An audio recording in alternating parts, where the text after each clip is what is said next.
from air power to sea power. Remember the blistering open sequence of Steven Spielberg's World War II masterpiece, Saving Private Ryan? Well, the famous Normandy landing that finally pulled the curtains on World War II, 65 years later, amphibious assault operations have lost none of that devastating vitality. In fact, the Indian Armed Forces are now seriously looking at putting together the ability to transport a brigade group that's almost 5,000 troops across the oceans at a short notice. This for everything from military intervention to solving hostile hostage crisis situations. A resounding and controversial part of India's superpower ambitions. Shiv Arur, our defense correspondent, gets you this exclusive Headlines Today report. 5,000 combat troops, armed to the teeth, for military intervention across the high seas. If that sounds like something from an American war manual, take a look at these pictures. Indian soldiers storming a beach.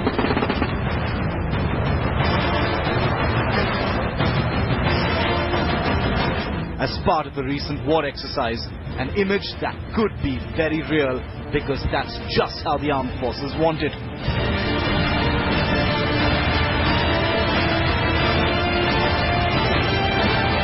For the first time ever, the Indian Navy and Army are working together to give the country a capability often seen as controversial and strategically provocative. Headlines Today has learned that the chiefs of the Army and Navy have approached the government with a plan to provide expeditionary and amphibious capabilities to a full Independent Brigade Group.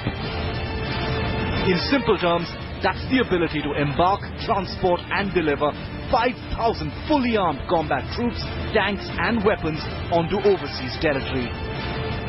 This means the deployment of your armed forces, mainly the Army, at long distances, either overseas or transnationally or away from home.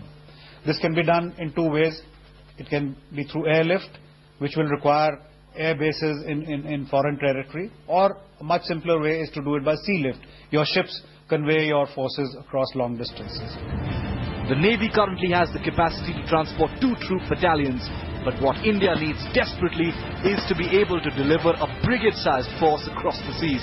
That's real power projection. The Army currently maintains the 340 Infantry Brigade in Rajasthan and the 91 Independent Infantry Brigade in Thiruvananthapuram for amphibious operations. But the Navy cannot transport more than 2 battalions at a time.